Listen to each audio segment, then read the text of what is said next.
Hi guys, good afternoon. So இதயம் serial review பார்த்துடலாமா? அதுக்கு முன்னாடி நம்ம சேனலை சப்ஸ்கிரைப் பண்ண மறந்துடாதீங்க. லைக் பண்ணுங்கள், ஷேர் பண்ணுங்கள், கமெண்ட்ஸ் பண்ணுங்கள். ஒரு என்ன சொல்கிறது எனக்கு தெரியல.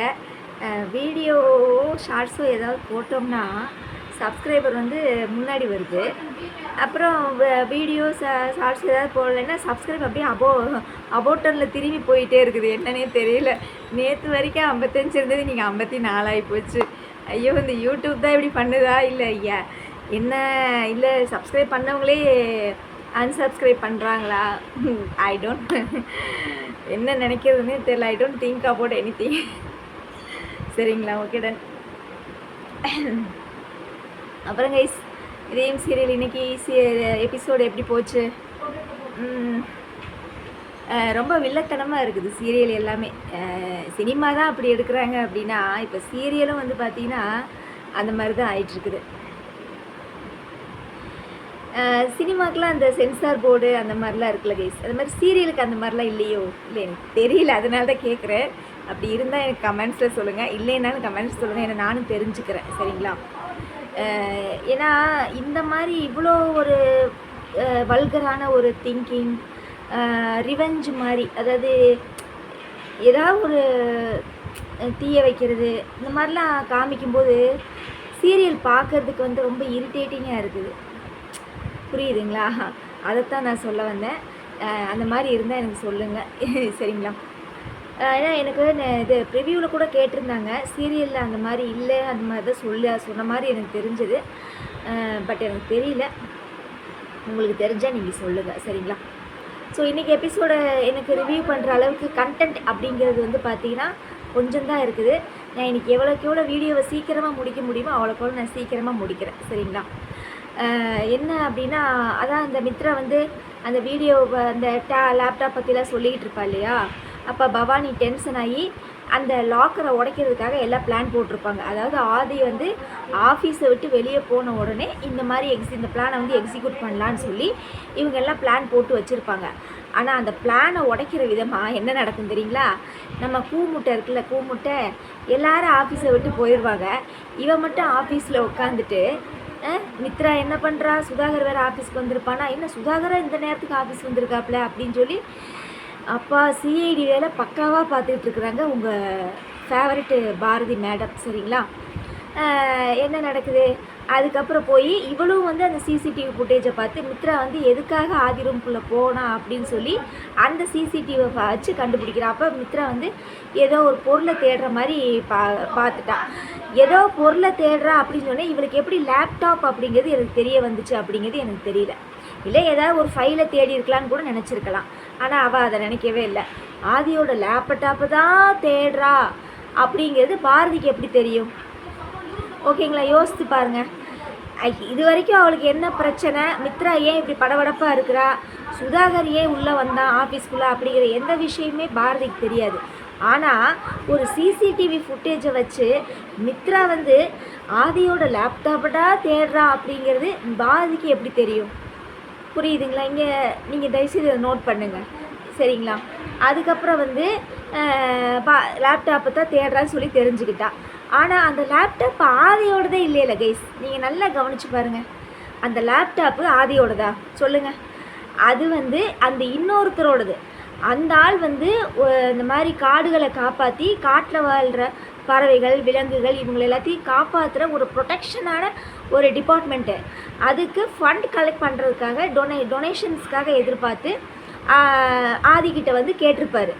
அதுக்காக ஆதி என்ன கேட்டிருப்பா, இந்த மாதிரி உங்களோட பிளான்ஸ்லாம் என்ன, உங்களோட ரூல்ஸ் அண்ட் ரெகுலேஷன்ஸ்லாம் நீங்கள் என்ன மாதிரி ஃபாலோ பண்ணுறீங்க, நீங்கள் என்ன மாதிரிலாம் சிஸ்டம்லாம் அப்டேட் பண்ணிகிட்ருக்கிறீங்க, நீங்கள் என்ன மாதிரி இதெல்லாம் ஃபாலோ பண்ணிகிட்ருக்கிறீங்க, எனக்கு எல்லா டீட்டெயில்ஸும் டாப் டு பாட்டம் வந்து எனக்கு வேணும் அப்படின்னு சொல்லி சொன்னங்காட்டியும் அந்த ஆள் வந்து என்ன சொல்லியிருப்பான்னா, அவன் வேலை பார்க்குற ஆளுகிட்ட அந்த லேப்டாப்பில் கரெக்டாக வீடியோலாம் கரெக்டாக இருக்கான்னு செக் பண்ணிக்கோன்னு சொல்லி அந்த ஆள் லேப்டாப் தான் அவன் வந்து கொடுத்துட்டு போயிருப்பான். அதில் ஆதியோட லேப்டாப்பே அது கிடையாது. இதையும் நீங்கள் நோட் பண்ணணும். சரிங்களா? அதுக்கப்புறம் வேறு என்ன? அதுக்கப்புறம் அந்த வீடியோவை பார்க்குற மாதிரி தான் லாஸ்ட்டில் நம்மளுக்கு முடியும் போது, அதாவது நாளைக்கு என்ன நடக்க போகுது அப்படிங்கிறத நம்மளுக்கு இன்றைக்கி எபிசோடில் முடியும் போது காமிப்பாங்க. நீங்கள் பார்த்துருக்கீங்களா? அதே மாதிரி பாரதி வந்து அந்த வீடியோவை பார்த்துட்றா. துறையை வந்து துரத்திட்டு ஓடினது பவானி, ஏகாம்பரம், மித்ரா, சுதாகர், அப்புறம் சில பல அடியாட்கள் எல்லாருமே துரத்திட்டு ஓடினதை மித்ரா பார்த்துட்றா. அப்போ இது மித்ராங்கிறேன், சாரி, பாரதி பார்த்துட்றா. பாரதி பார்த்தங்காட்டியும் அட பாவிங்களா, துறையை நீங்கள் கொலை பண்ணிட்டீங்களா அப்படின்னு சொல்லி அவள் ஷாக்கிங்கில் அந்த ஆதி ரூமில் உட்காந்து பார்த்துக்கிட்டு இருக்கிறா. சரிங்களா?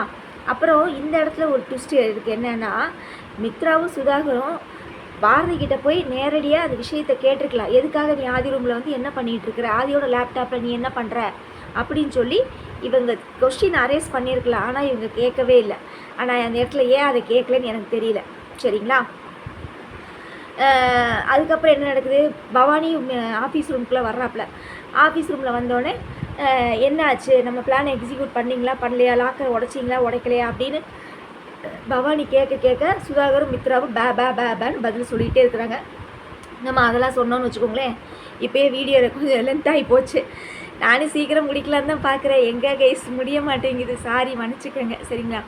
அப்போ பவானி வந்து கேட்ட உடனே ரெண்டு பேரும் இந்த மாதிரி பாரதி வந்து அந்த வீடியோவை பார்த்துட்ருக்குறா, பார்த்தாலா என்ன அப்படிங்கிறது எனக்கு தெரியல அப்படின்னு சொல்லி ரெண்டு பேரும் பேசிகிட்டு இருக்க பவானி வந்து டக்குன்னு ஒரு பிளானை போட்டுடுறாப்புல. அதாவது பாரதியோடு சேர்த்து இந்த ஆஃபீஸையும் எரிச்சிடலாம் அப்படின்னு சொல்லி எரிக்கிற மாதிரி காமிக்கிறாங்க. அது வந்து ஒரு ப்ரிவ்யூ வந்துச்சு. சரிங்களா? என்னடா இது அப்படி ஒரு ப்ரிவ்யூ வந்திருக்குது, இப்போ தானே எபிசோடு முடிஞ்சது, அதுக்குள்ளே என்ன ஒரு ப்ரிவ்யூ வந்திருக்கு அப்படின்னு போய் பார்த்தோம்னா இந்த நடந்த சம்பவங்களை வச்சு ஒரு ப்ரிவ்யூ வருது. என்ன அப்படின்னா, இந்த மாதிரி ஆதியை வந்து ஆஃபீஸை விட்டு வெளியே அனுப்புறதுக்காக பவானி வந்து ஏகாம்பரத்துக்கு வந்து ஹார்ட் அட்டாக் அப்படின்னு சொல்லி ஹாஸ்பிட்டலில் அட்மிட் பண்ண வச்சு இங்கே பவானி வந்து ஆஃபீஸை வந்து எரிக்கிறாப்புல.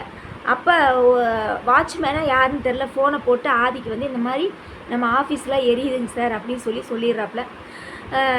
பாரதி மேடம் உள்ளே மாட்டிக்கிட்டு இருக்கிறாங்க அப்படின்னு அதையும் சொல்லிடுவானா என்னன்னு தெரியல. ஸோ சொன்ன உடனே அப்போ ஆதி வந்து காப்பாற்ற வருவாப்புலேன்னு நான் நினைக்கிறேன். அதுக்கப்புறம் இருங்க முக்கியமான மேட்ருக்கு வரேன். நீங்கள் கேட்குறது எனக்கு தெரியுது. சரிங்களா? என்ன மேடம் இன்னும் அந்த சீனை நீங்கள் இன்றைக்கி வச்சு செய்யலையே, வச்சு கிழிக்கலையே அப்படின்னு சொல்லி நீங்கள் கேட்குறதுலாம் என் காதில் கேட்குது. அந்த விஷயத்துக்கு நான் இப்போ வரேன். சரியா?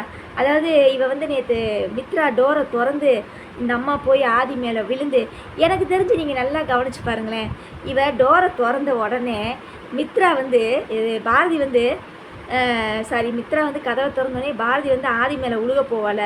அப்போ உழுக போகும்போது பாருங்களேன், ஆதியை வந்து பாரதி தான் பிடிச்சி தள்ளி விடுற மாதிரியே இருக்கும். நீங்கள் அந்த சீனை கவனித்து பாருங்களேன். இவ வந்து உழுகுவாள், ஆதியை வந்து இவ தள்ளி ஆதி வந்து சோபா மேலே உழுந்து அதுக்கப்புறம் இவ வந்து ஆதி மேலே உழுவாள். சரிங்களா? அப்போ ரெண்டு பேருமே அதை நினச்சி பார்த்து சந்தோஷப்பட்டுக்கிட்டு இருக்கிறாங்க. என் பொண்டாட்டி எனக்கு கிஸ் பண்ணிட்டாலே அப்படின்னு சொல்லி ஆதி வந்து இங்கே ரொமான்ஸ் மூடில் அப்படியே சிரிச்சிட்டு இருக்காரு. அந்த அம்மா அங்கே ஆஃபீஸில் உட்காந்துக்கிட்டு நான் என் புருஷனுக்கு கிஸ் பண்ணிட்டேனே அப்படின்னு சொல்லி அந்த அம்மா ரொமான்ஸ் மூடில் உட்காந்துட்டு இருக்குது. என்னடா நடக்குது, ஆஃபீஸில் வேலையை தவிர மற்ற வேலையெல்லாம் சூப்பராக நடக்க மாட்டிருக்குது அப்படின்ற மாதிரி தான் இருக்குது. சரி, ஓகே, டன். வர விஷயத்துக்கு வரேன். அப்போ ஆஃபீஸில் இருக்கிறவங்களாம் எல்லாருமே வந்து ஆதியை பார்த்து கக்கப்பக்கேன்னு சிரிக்கிறாங்க. எல்லாருமே சிரிக்கலை, ஒரு ரெண்டு லேடிஸ் தான் சிரிச்சிருந்தாங்க. உடனே பாரதி மேடம் வந்து அதை கண்டுபிடிச்சிட்டாங்களாமா. ஓ, நம்ம கிஸ் பண்ண போது லிப்ஸ்டிக் வந்து ஒட்டிருச்சு அப்படின்னு சொல்லி அந்த மேடம் பெரிய கண்டுபிடிச்சிட்டாங்க. உடனே ஆதியை தனியாக கூப்பிட்டு அவன் என்னடா எதுக்கு இப்போ நீ தனியாக கூப்பிட்றீங்க, ஒரு நிமிஷம் வாங்க சார் அப்படின்னு சொல்லிட்டு கூப்பிட்டு போனோடனே அங்கேயாவது ஓப்பனாக வெளிப்படையாக பேசுகிறாங்களே, அங்கேயும் பேச மாட்டேங்கிறாங்க. அப்புறம் அதெல்லாம் நீங்கள் கொடுத்த முத்தம்லாம் காற்றோடு போயிடுச்சு அப்படின்னு சொல்லி அவன் சொல்ல, சார் நான் கொடுத்த முத்தம்லாம் காற்றோடு போயிடுச்சு, ஆனால் நான் போட்ட லிப்ஸ்டிக் உங்கள் கணத்தில் ஒட்டிகிட்டு இருக்குங்க சார், என்னங்க சார் அதை கூட துடைக்காமல் இப்படி பண்ணியிருக்கீங்களே அப்படின்னு சொல்லி அந்த அம்மா சொல்ல, அப்படியா, அது எப்படிங்க கைஸ், லிப்ஸ்டிக்கு வெளியில் பார்த்து ஆளுக பார்த்து சிரிக்கும்போது லைட்டாக இருந்த லிப்ஸ்டிக்கு இந்த அம்மா துடைக்கும் போது மட்டும் அப்படியே லிப்பு மாதிரியே வரைஞ்சி விட்ட மாதிரியே இருக்குது, எக்ஸ்ட்ரா கொஞ்சம் லிப்ஸ்டிக் அப்படின மாதிரியே இருக்குது. என்னங்கடா நடக்குது, என்ன நடக்குது? உடனே அவன் வந்து கரெக்டாக அந்த லிப்ஸ்டிக் இருக்க இடத்த மட்டும் ஆதி வந்து டச் பண்ண மாட்டாராமா. இந்த சரியா தாடியை வந்து இப்படி தொடப்பாராமா. அவள் முத்தம் கொடுத்தது எங்கேங்கிறது உனக்கே தெரியும், இங்கே தான் கொடுத்தா, அப்போ இங்கே தான் இருக்குன்னு தெரிய வேண்டாமா? உடனே இங்கெல்லாம் துடைக்கிறாப்புல கை இங்கே மட்டும் போகவே மாட்டேங்குது. உடனே இவன் என்ன செய்கிறா, இருங்க சார் நானே தொடச்சி விட்றேன், அதுக்கு தானே நான் இருக்கிறேன், சம்பளம் கொடுத்து வேலைக்கு வச்சுருக்கீங்க அப்படின்னு சொல்லிட்டு இவன் அப்படியே கன்னத்தை கொடுத்து அப்படியே தேய்ச்சி விட்றாப்புல. அப்படியே லிப்ஸ்டிக் கரையெல்லாம் போயிடுது. சரிங்களா? ஏம்மா ஒரு மனுஷன் இவ்வளவாம்மா லிப்ஸ்டிக் போடுவேன், ஒரு முத்தம் கொடுக்குற அளவுக்கு ஒரு லிப்ஸ்டிக் போய் ஒட்டியிருக்கு அப்படின்னா நீ என்ன வெறியில் முத்தம் கொடுத்துருப்ப அப்படின்ற மாதிரி தான் இருக்குது. ஒரு லிப்ஸ்டிக் ஒட்டுற அளவுக்கு நீ முத்தம் கொடுத்துருக்கேன்னா அப்போ மித்ரா அவ்வளோ ஃபோர்ஸாக தள்ளனா எனக்கு அப்படி ஒன்றும் தெரியலையே அப்படின்ற மாதிரி தான் இருக்குது. ரொம்ப என்ன சொல்கிறது, காமெடி தனமாக இருக்குது சீரியலு. சீக்கிரம் இந்த சீரியலுக்கு ஒரு எண்டு கார்டு போட்டாங்கன்னா ரொம்ப சந்தோஷமாக இருக்கும். ஏன்னா இதை ரிவ்யூ பண்ணி மண்டை காயுது. சரிங்களா? அப்புறம் அவ்வளோதாங்க. வேறு என்ன, எல்லாமே நான் ரிவ்யூ பண்ணிட்டேன்னு நினைக்கிறேன். அந்த போட்ட அந்த ரிவ்யூவுமே நான் சேர்த்து நான் ரிவ்யூ பண்ணிட்டேன். இனி என்ன கைஸ் நடக்கும், நம்மளே இனி ஒரு கதை எழுதிடலாமா? நீங்கள் வேணாலும் பாருங்கள். இனி இந்த எரியற நெருப்புலேயும் ஒரு குளிர் காயிற மாதிரி அங்கே ஒரு ரொமான்ஸ் இருக்கும். பாரதியை காப்பாற்றுற மாதிரி பாரதி மயங்கி விழுந்துருவாங்க. இவர் வந்து ஃபஸ்ட் எய்டு பண்ணுற மாதிரி பண்ணுவாரா, இல்லை எடுத்தெடுப்பில் தூக்கிட்டு ஹாஸ்பிட்டலுக்கு ஓடுவாரா என்னன்னு தெரியல. வெயிட் பண்ணி பார்ப்போம். சரிங்களா? ஓகே, இதேம் சீரியல் இந்த மாதிரி போயிட்டுருக்குது. ஐயோ, வீடியோ வேறு ரொம்ப லென்த்தாக போயிட்டுருக்கே. என்ன இதுக்கு சீக்கிரம் முடிக்கலான்னு தான் கேஸ் நினைக்கிறேன். இவங்க பண்ணுற சேட்டையெல்லாம் ரிவ்யூ பண்ணாமல் இருக்க முடியல.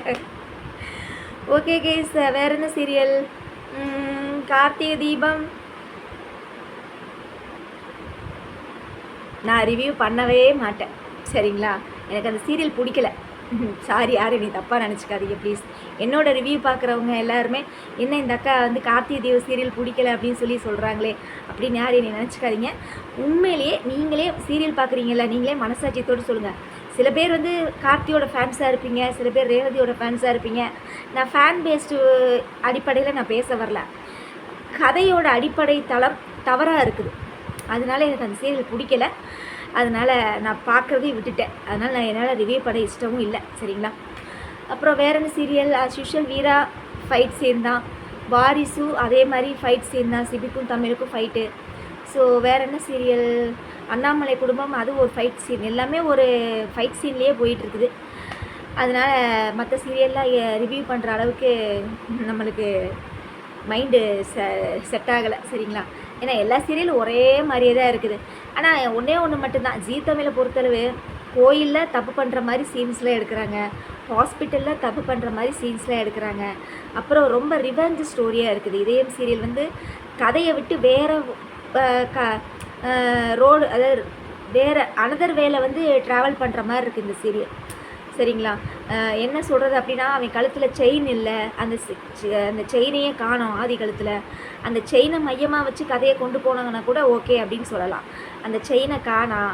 அதுக்கப்புறம் அந்த எப்போ பார்த்தாலும் இதயம் சீரியலை பொறுத்தளவு ஏதாவது ஒரு இன்சிடெண்ட் நடக்க வேண்டியது, அந்த இன்சிடெண்ட்டில் அடுத்த சீனில் இவங்க 2 பேர்த்துக்கும் ஒரு ரொமான்ஸ் சீனை வைக்க வேண்டியது. அப்புறம் மித்ராவும் பாரதியும் எதிரி மாதிரி காமிக்க வேண்டியது. பவானி ஏதாவது திட்டம் போட வேண்டியது. அந்த திட்டத்தில் பாரதி எப்படியாவது தெரிஞ்சுக்க வேண்டியது. ஆனால் நீங்கள் இதே மாதிரி தானே இதே மாதிரி கதை காலத்தை சுற்றி தான் இந்த இதயம் சீரியல் போயிட்டே இருக்குது. நீங்கள் நல்லா கவனித்து பாருங்கள்.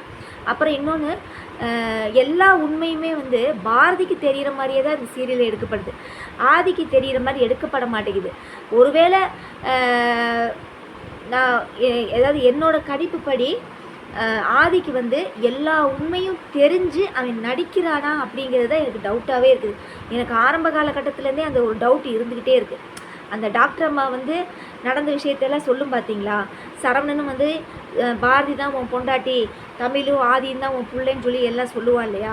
அப்போ இருந்தே வந்து இவங்களுக்கெல்லாம் தெரியாமல் ஆதி வந்து ஏதாவது தெரிஞ்சுக்கிறதுக்கு முயற்சி பண்ணி சில பல வேலைகள்லாம் பண்ணியிருக்கலாமோன்னு எனக்கு தோணுது.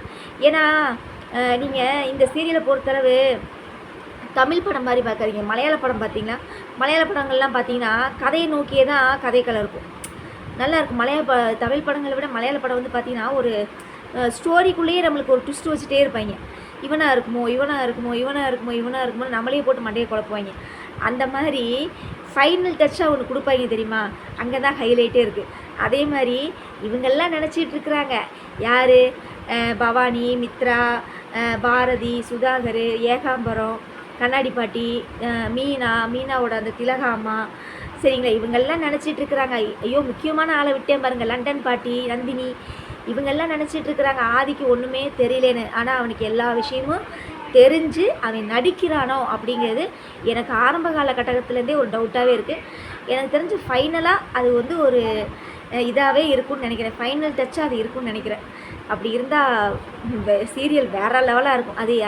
அது அந்த எண்ட் ஆஃப் த சீன் எடுப்பாங்க பார்த்தீங்களா, சீரியலோட எண்டு முடியறதுக்குன்னு ஒரு எபிசோடு எடுப்பாங்க பாருங்கள். அந்த சீனில் இந்த வச்சாங்கன்னு வச்சுக்கோங்களேன், மிகப்பெரிய ஒரு ஹைலைட்டாக இருக்கும். யாருமே எதிர்பார்க்காத ஒரு ட்விஸ்ட்டாக இருக்கும். அப்படி இருந்தால் ரொம்ப சூப்பராக இருக்கும் சீரியல். பார்க்கலாம், டேரக்டர் என்ன யோசித்து வச்சுருக்காருன்னு தெரியல, வெயிட் பண்ணி பார்ப்போம். ஓகேவா? அப்புறம் வேற என்ன? அப்புறம் கைஸ் எங்கே கைஸ் இவங்களெல்லாம் காணா சீரியலில்? மனோவை காணா, அந்த மனோவோட பொண்டாட்டி மித்ரா தங்கச்சி, அவளை ஆளையே காணா. இந்த விக்கின்னு ஒருத்தன் வந்தான், அவன் எங்கே ஆனானே தெரில. எனத்தையே சாப்பிட்டு விக்கி போயிட்டானா இல்லை என்னன்னே தெரியல. அந்த ஒரே ஒரு சீனுக்கு தான் வந்தான் விக்கின்னு, அதுக்கப்புறம் ஆளையே காணா. ஒருவேளை அவன் இந்த சீரியலுக்கு போயிட்டானோ? அதான் கைஸ் வாகை சூடவாள் அவன் இருக்கான்னு நினைக்கிறேன். அந்த விக்கின்னு வந்தான் பார்த்தீங்களா, அவன் வாகை சூடவாளாக இருக்கிறான். அதுக்கப்புறம் கார்த்திகை தீபத்துலேயும் அவன் நவீன் கேரக்டர் தான் நடிச்சிட்டு இருக்கிறான். நவீன் அதான் இவளை கல்யாணம் பண்ணியிருப்பாள் துர்காவை. அந்த 2 ஜோடி ஆளையே காணாம். அதுக்கப்புறம் விஜயகுமார், கார்த்தியோட பாட்டி, இவங்க 2 பேருமே வந்துட்டாங்க. வடிவகரசி அம்மா இவங்க 2 பேருமே சீரியலில் உள்ளே வந்துட்டாங்க. மறுபடியும் வந்தாலுமே மறுபடியும் கார்த்திகை வந்து அங்கே ரேவதிக்கு வந்து ஏதோ நலங்கு வைக்கிறாங்களாமா. இங்கே வந்து இவர் வந்து அம்மனோட தாலியை தேடிக்கிட்டு இருப்பாராம்மா. அதனால தான் எனக்கு இந்த சீரியல் ரிவ்யூ பண்ணுறதுக்கே எனக்கு இஷ்டமே இல்லை.